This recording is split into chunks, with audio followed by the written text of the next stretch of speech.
ನಟ ದರ್ಶನ್ ಪ್ರತಿ ವರ್ಷ ಸಂಕ್ರಾಂತಿ ಹಬ್ಬ ಆಚರಿಸಿ ಎತ್ತುಗಳ ಜೊತೆಗೆ ನಿಂತು ಫೋಟೋ ತೆಗೆಸಿಕೊಂಡು ಎಳ್ಳು ಬೆಲ್ಲ ತಿನ್ನುತ್ತಿದ್ದರು. ಆದರೆ ಈ ವರ್ಷ ರೇಣುಕಾಸ್ವಾಮಿ ಕೊಲೆ ಕೇಸ್ ಹಿನ್ನೆಲೆ ಪರಪನಗ್ರಹಾರ ಜೈಲಿನಲ್ಲಿ ನಟ ದರ್ಶನ್ ತೂಗುದೀಪ ಅವರು ಹಬ್ಬದ ಸಮಯ ಕಳೆಯುವಂತೆ ಆಗಿದೆ. ಹೀಗಿದ್ದರೂ ನಟ ದರ್ಶನ್ ಇಲ್ಲದ ನೋವಿನ ನಡುವೆ ಪತಿ ದರ್ಶನ್ ಬೇಗ ರಿಲೀಸ್ ಆಗಲಿ ಅಂತ ಪ್ರಾರ್ಥಿಸಿ ಅವರ ತೋಟದ ಮನೆಯಲ್ಲಿ ಸಂಕ್ರಾಂತಿ ಆಚರಣೆ ಮಾಡಿದ್ದಾರೆ ಪತ್ನಿ ವಿಜಯಲಕ್ಷ್ಮಿ ಅವರು ಕುದುರೆ ಜೊತೆಗಿನ ಫೋಟೋ ಹಂಚಿಕೊಂಡು ಭಾವುಕರಾಗಿ ಬರೆದುಕೊಂಡಿದ್ದಾರೆ.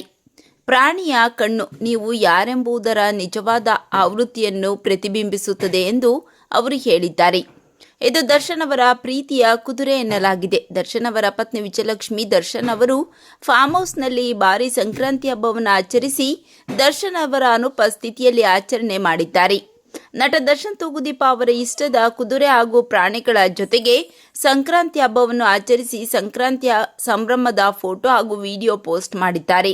ದರ್ಶನ್ ಅವರ ನೆಚ್ಚಿನ ಬಿಳಿ ಕುದುರೆಯನ್ನ ತಬ್ಬಿಕೊಂಡು ಭಾವುಕರಾಗಿ ಕಣ್ಣೀರಿಟ್ಟಿದ್ದಾರೆ ವಿಜಯಲಕ್ಷ್ಮಿ ಅವರ ಬಗ್ಗೆ ನಿಮ್ಮ ಅನಿಸಿಕೆಗಳನ್ನು ಕಾಮೆಂಟ್ ಮಾಡಿ ತಿಳಿಸಿ.